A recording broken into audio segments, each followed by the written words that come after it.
BA तृतीय वर्ष के प्रिय विद्यार्थियों, आज मैं आपके प्रथम प्रश्न पत्र हिंदी साहित्य के प्रथम प्रश्न पत्र में पाठ्यक्रम में संकलित या कहें पाठ्यक्रम में निर्धारित डॉक्टर धर्मवीर भारती रचित कनुप्रिया का सामान्य परिचय जानने का प्रयास करेंगे।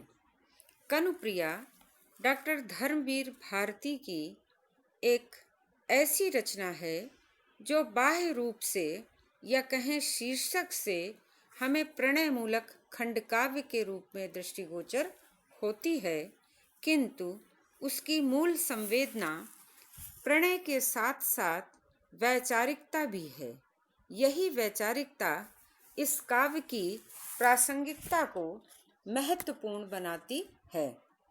वस्तुतः कनु और कनुप्रिया अर्थात कृष्ण और राधा की कथा के माध्यम से कवि ने जीवन के आधुनिक संदर्भों को व्यक्त किया है, वर्णित किया है। वर्तमान समाज में प्रणय वैवाहिकता की या कहें विवाह की सीमा में बंधा हुआ है या विवाह की मर्यादा में मर्यादित है। यहीं पर डॉक्टर धर्मवीर भारती का यह विचार है या ये संकेत है कि क्या नर और नारी का कोई स्वतंत्र अस्तित्व नहीं है। इस प्रश्न को एक नए संदर्भ में कवि ने इस खंड काव्य में प्रस्तुत किया है और बताया है कि नर नारी का संपर्क अनेक मानसिक, शारीरिक एवं आधुनिक संदर्भों में प्रतिध्वनित होता है। वस्तुतः कृति का एक दूसरा उद्देश्य भी है और वह उद्देश्य है युद्ध के विनाश से जर्जर मानव मन को प्रिया के माध्यम से, प्रेयसी के माध्यम से नव जीवन प्रदान करना, नई चेतना भरना और एक नए समाज की स्थापना करने के लिए संकल्पबद्ध होना। कनुप्रिया में डॉक्टर धर्मवीर भारती ने कृष्ण के प्रति जो राधा के प्रेम को जिस नए रूप में देखा या वर्णित किया है, उसका आधार केवल यह नहीं है कि उन्होंने पुरानी बात को या कहें पौराणिक कथा को एक नए मुहावरे में, नए रूप में ढालने का प्रयत्न किया है। भारती जी का उद्देश्य इससे भी बड़ा है, क्योंकि वह राधा कृष्ण के प्रेम को एक बृहत्तर रूप में देखते हैं और ये बृहत्तर रूप देश काल की सीमाओं से बंधा हुआ नहीं है, वह सार्वदेशिक है और सार्वकालिक है। हम ये बात जानते हैं कि पौराणिक चरित्र या पौराणिक पात्र केवल ऐतिहासिक नहीं होते या ऐतिहासिक पात्र पौराणिक नहीं होते। उनके ऊपर जो प्रतीकत्व आरोपित हो जाता है, वह प्रतीकत्व ही उन्हें देश और काल की सीमा से परे कर देता है या वे देश और काल की सीमाओं में कभी बंध कर नहीं रहते।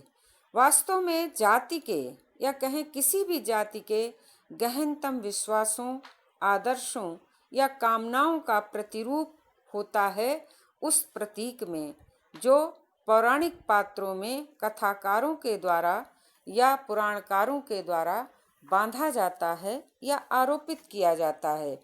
हमारे अनेक प्राचीनतम प्रतीक हैं, चाहे वो राम हो, कृष्ण हो, राधा हो, सीता हो, हनुमान हो, कोई भी हो, ये सब प्रतीक चरित्र हैं और ये प्रतीक चरित्रों के माध्यम से ही लेखक या रचनाकार अपनी जाति की मूल स्थापनाओं को मूर्त रूप देती है।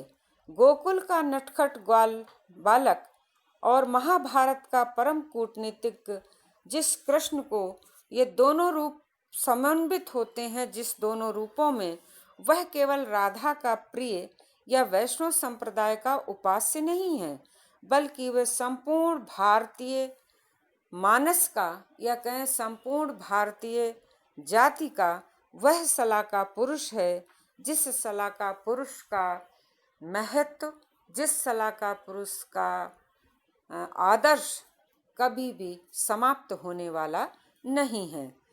कनुप्रिया में रचनाकार ने कृष्ण के इस रूप को लिया है, लेकिन वे आधुनिक कवि हैं, इसलिए उन्होंने इस पौराणिक चरित्र के माध्यम से एक समकालीन जो समाज और देश की विसंगतियां हैं उनको भी विराट रूप में देखने का प्रयास किया है। ये प्रयास नया नहीं है।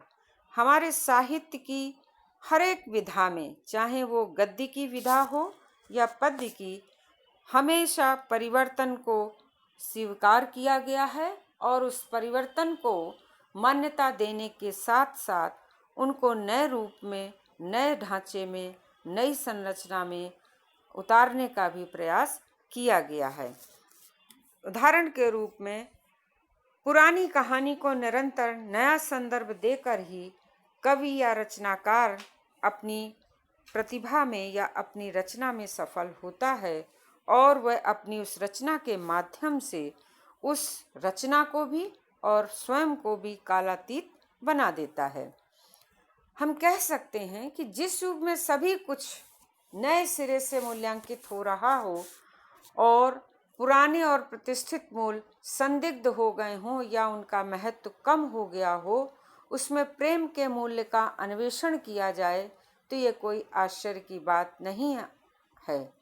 मुझे याद आ रही है अज्ञे जी की उपमान मैले हो गए हैं। ये उपमान मैले हो गए हैं उसकी एक पंक्ति, और वो पंक्ति है, कभी बासन अधिक घिसने से मुलम्मा छूट जाता है। तो ठीक इसी तरह से जो हमारे पुराने और प्रतिष्ठित मूल्य जो अब वर्तमान प्रासंगिकता के आधार पर या वर्तमान युग की मांग के आधार पर उनमें कुछ परिवर्तन अपेक्षित है, ऐसा ही कुछ बृहत उद्देश्य लेकर धर्मवीर भारती जी ने राधा और कृष्ण के उस पौराणिक आख्यान को एक नया संदर्भ, नए मूल्यों के साथ रचने का एक महनीय कार्य किया है।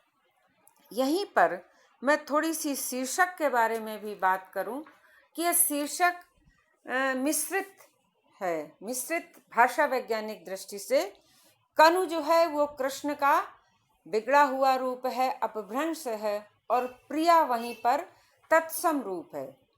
तो प्रिया तत्सम रूप है और उस शीर्षक का जो पूर्व भाग है कनु, वह कृष्ण का तद्भव रूप है और तद्भव रूप में भी देशज रूप है। और इस तरह से कहीं न कहीं भारती जी ने शीर्षक में भी नए को पुराना और पुराने को नए रूप में प्रदर्शित कर अपने शीर्षक के माध्यम से भी पुराने को छोड़ा नहीं है और पुराने को नवीनता की ओर ले जाने का प्रयास किया है। प्रिय बच्चों, अब अगली कक्षा में आपके पाठ्यक्रम में जो संकलित कनुप्रिया के 3 गीत हैं उनके बारे में चर्चा करेंगे। इससे पहले हम बात कर लेते हैं कि कनुप्रिया जो खंड काव्य है उसे 5 भागों में कवि ने बांटा है। पहले भाग का नाम है, शीर्षक है पूर्व राग। दूसरा भाग है मंजरी परिणय। तीसरा भाग है सृष्टि संकल्प। चौथे भाग का नाम है इतिहास और अंतिम 5वां खंड है समापन। पूर्व राग में 5 गीत, मंजरी परिणय में 3 गीत, सृष्टि संकल्प में भी 3 गीत और इतिहास में क्रमशः 7 गीत और समापन में 1 गीत की रचना की गई है। और इस तरह से कुल 19 गीतों से युक्त ये खंड काव्य है। और आपके पाठ्यक्रम में पूर्व राग के प्रथम 3 गीत, पहला गीत, दूसरा गीत और तीसरा गीत संकलित है।